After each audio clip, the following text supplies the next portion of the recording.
You know, during the breaks on the TV feed, we put INFOWARS.com up. We put up PrisonPlanet.com, some of the other websites, our Twitter, Real Alex Jones, Facebook and things. And I'll be looking at the images from the news, and I know what the Al-Qaeda, Bin Laden Brigade, and different jihadi flags are. The black flags, what they say in Arabic. I've learned the flag of my enemy, as anybody with half a brain would do. And it's so offensive when I'm watching CNN or whatever to see all these flags everywhere, and then to have Kerry going, oh, there's no Al-Qaeda.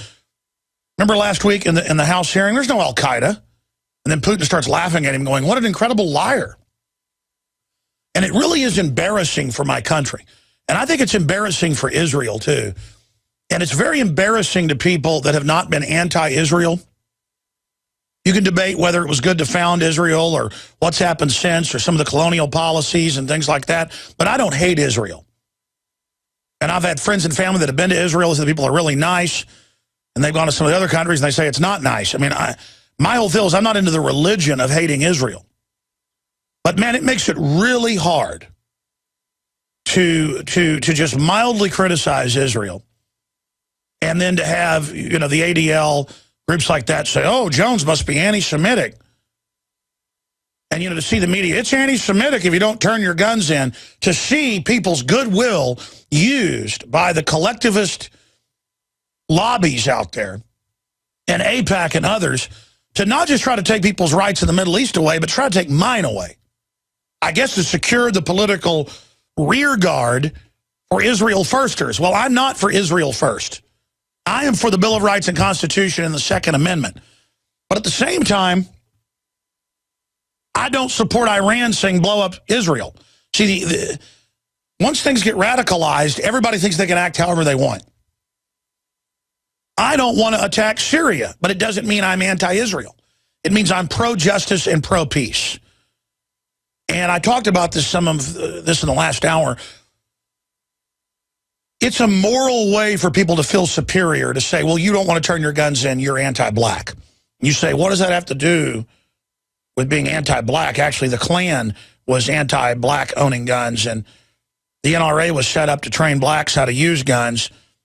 And they go, shut up, cracker. You see that with the Fox Sports guy and others. Because the people saying it know it's not true. That's a weapon for them. It's like, doesn't matter, I got the race bomb here. I'm going to use this on you. And that's who's really sick, is the people that use all this division to control people. And for those of us that are informed, it's completely evident what's happening. It's absolutely evident what's happening. And the globalists are deindustrializing.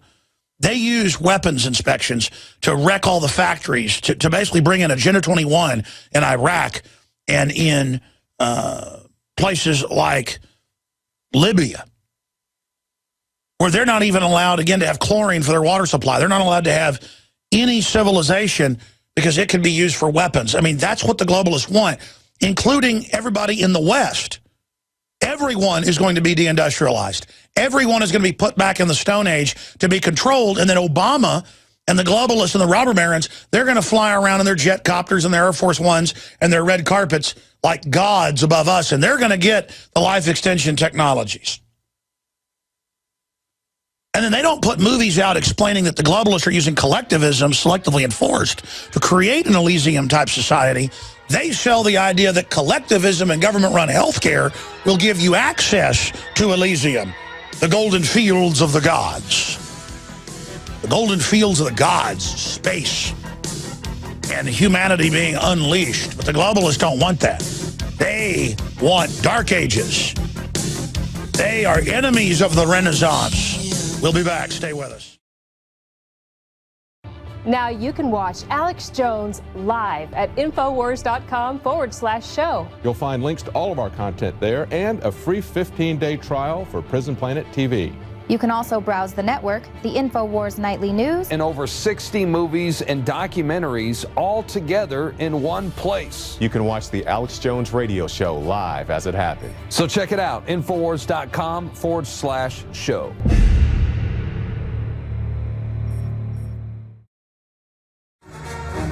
have the amazingly good news that Assad and the Syrian government has agreed to have the Russians oversee the chemical weapons officially and to have the world government in the UN to see that they're dismantled. Now, in a way, that's bad news. Another sovereign country will then have its weapons taken. They'll continue to inject al-Qaeda forces in and probably stage chemical weapons later and say Assad did it.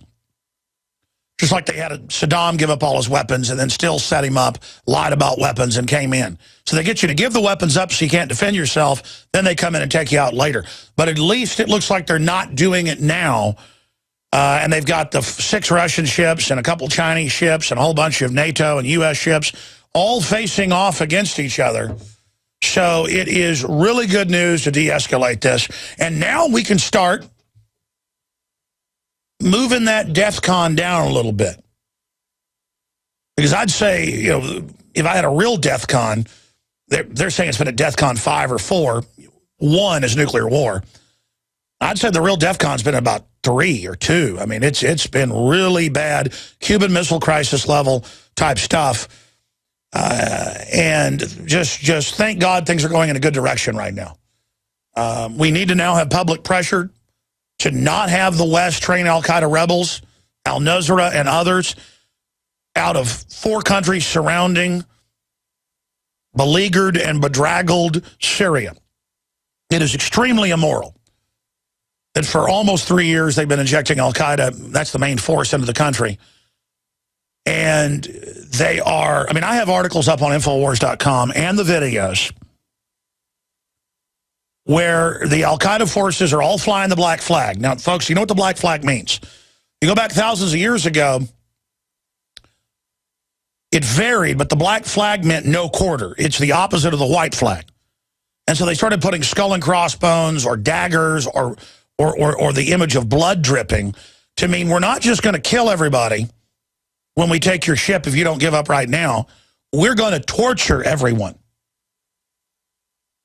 That's what skulls on your uniform means, that historically. The plague is a purple flag with a black spot on it.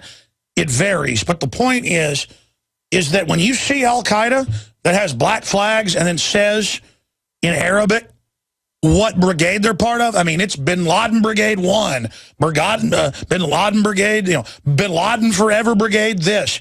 There are scores of different brigades. And I've gone and looked up, because they have, you know, online military sites that show what the different flags are. And the flags, when they have crossed swords on it, basically say, we are going to kill everyone. Convert or die. And they're going into Catholic villages and Orthodox Christian villages in Syria right now. This is happening yesterday and today. And you'll have, you know, hundreds killed in one village. You'll have a village of 23. One person gets out. Some of them are shooting video, and they come in on loudspeaker, and they say, come out. And then they say, convert. And even when people convert, they say, I don't believe it, and chop children up, their feet first, their arms, and then their head.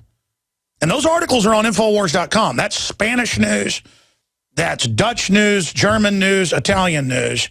Precious little girls dismembered while they're still alive by Obama's psychopathic Syrian rebels. And ladies and gentlemen, I mean, you can go find the videos. We've got links to the sites that have them. We're not putting them on our site. You watch kids getting chopped up by people in al-Qaeda uniforms with al-Qaeda patches, and you look at how sick these guys are in the eyes, and I tell you, our government is so evil.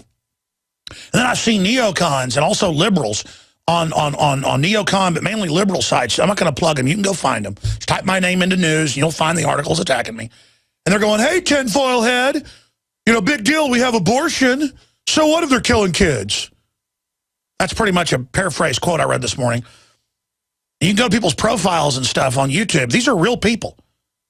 They're the minority of the military, but they're like, hey, you toofer, so you like Assad. You know, so people are going to get killed taking out his Islamic filth. And there's comments like, oh, you right-winger Republicans don't like what Obama's doing. He's fixing things. And it's just like, wow, wow. And then this argument of, oh, so what?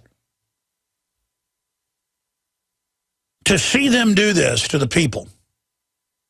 And I have empathy for little Muslim children, for Zoroaster children, you know, that predate Christianity. the Alawites, and I mean, they are killing them. They are shelling their villages. And then the videos, they come in there, they're flying black flags. And of course, if you don't know what basic heraldry is or basic naval communication or basic tower communication, I mean, it's different in different cultures, but it's basically the same. The black flag says we're going to kill everybody, no quarter. And then it says in Arabic different things, but you will convert or die. And it's got the swords crossed. We're going to chop your head off. And, of course, they say everyone's animals, so they rape the women, they rape the children, they torture the fathers, they make the fathers car bomb, or they'll kill their families. And this is all going on. And I've got to look at Obama up there and the weirdo so-called left media that if I say I don't want to turn my guns in, I'm a racist. When they're just using that as a weapon. It makes me disgusted. And I'll tell you this, God bless our military that is finally completely waking up and going public. And we even had one of the guys on that did the Facebook and the Twitter saying he will not work for Al-Qaeda. He will not be Al-Qaeda's, military, boots on the ground. Remember 2 weeks ago, the media said our stories weren't true. They said they were fake. Of course, now CNN saying and MSNBC, let's arrest some of these people. These are real. We can't have them refuse to help Al-Qaeda chop little 5-year-old girls' heads off after they rape them. I mean, what's America going to do if we don't let Al-Qaeda murder children? And the sickest thing is the phone calls to the office and the emails of people going, Alex, I've liked you for years, but you're being anti-Semitic because you're against elements in Israel supporting this. I'm against the U.S. doing it. I'm against Germany being involved, France, England, the U.S., Israel. I mean, I just morally look at something, and I don't look at what color somebody is or what religious background they've got. And people need to stop thinking like gang members and start thinking about right and wrong, people. That's why they inject all this race stuff, so and religious division is so that they can put you in your group and not make it about being a moral person. It's so fundamental. That's why they inject all this race stuff. That's why they hype it 24/7. I'm going to come back and go to Steve, Joe, William, Jim, Good Crisis, and others. The toll-free number to join us in this hour is 800-259-9231. But I have prayed multiple times daily on my knees. I don't normally pray on my knees, folks. I usually sit in a chair, at like 5 a.m. in the morning and pray. When I wake up and feel moved by the Spirit, that's when it generally happens. There's the incredible discernment. But I have just felt moved to get on my knees and ask God to open the eyes of people so we can repent. Now you can watch the InfoWars Nightly News streaming live as it happens for free. Check it out at InfoWars.com/show.